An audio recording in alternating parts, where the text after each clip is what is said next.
வணக்கம். இந்த காணொளி நாங்கள் பல மாதங்களுக்கு முன்னே போனது. இதில் நம்ம ஏறும்பொழுது நிறைய பிளாஸ்டிக் குப்பைங்க நிறைய இருந்தது. அது எல்லாத்தையும் நாங்கள் கலெக்ட் பண்ணி ஒரு குறிப்பிட்ட இடத்துல வச்சுக்கிட்டே போனோம். திரும்ப வரும்பொழுது அது எல்லாத்தையும் எடுத்துகிட்டு வந்தோம்.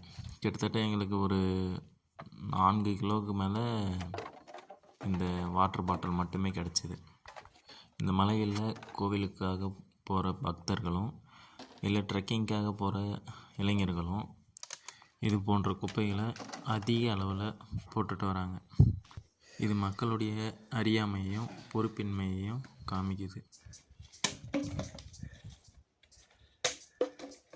எவ்வளோ அழகாக இருக்குல்ல? அப்படியே இங்கே கீழே கொஞ்சம் பார்த்தா எவ்வளோ குப்பையாக இருக்குதுன்னு பாருங்கள். அழகாக ரசிக்க வரும்போது இவ்வளோ குப்பையை போட்டு போகிறாங்க. இங்கே வரவங்க யாராவது யோசிச்சுருப்பாங்களான்னு தெரியல.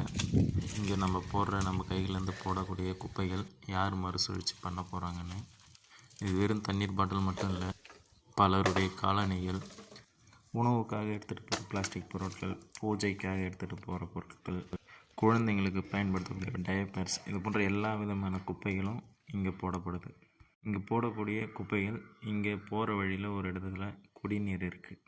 இந்த குடிநீரை சுற்றி கூட பார்த்திங்கன்னா எவ்வளோ குப்பைங்க இருக்குதுன்னு பாருங்கள். இந்த குப்பைங்கள்லாம் காற்று மூலியமாகவும் இல்லை மழை பெஞ்சதுன்னா மழை நீர் மூலியமாகவும் இந்த சுனைக்குள்ளே தான் போகுது. இந்த சுனைக்குள்ளே போயிட்டு இதுக்கு கொஞ்சம் கூட குடிக்க முடியாத அளவுக்கு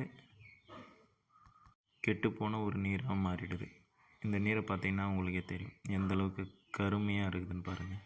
இதன் பிறகு காடுகளுக்கு போகிறவங்க இது போன்ற குப்பைகளை தயவு செஞ்சு போடாதீங்க. நம்ம கொடுக்காப்புளி, தாலிப்பனை, இது பலா விதை, அப்புறம் பப்பாளி, அப்புறம் முந்திரி கொட்டுறது,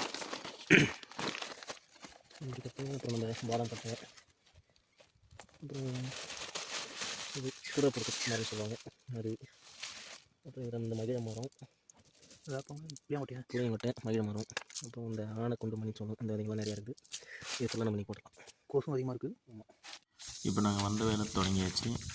ஒவ்வொரு முறையும் மழைக்காலங்களில் நம்ம காடுகளில் இது போன்ற விதைகளை போடுறதுனால ஒரு சில விதைகளாவது அது முளைத்து மரங்களாக மாறிடுச்சுன்னா அதன் பிறகு இந்த மரங்கள் கொடுக்கக்கூடிய பழங்களையும் விதைகளையும் இந்த காட்டுக்குள்ளே இருக்கக்கூடிய பறவைகள் மூலயமாகவும் விலங்குகள் மூலயமாகவும் வெகு வேகமாக பரவ ஆரம்பிச்சிடும்.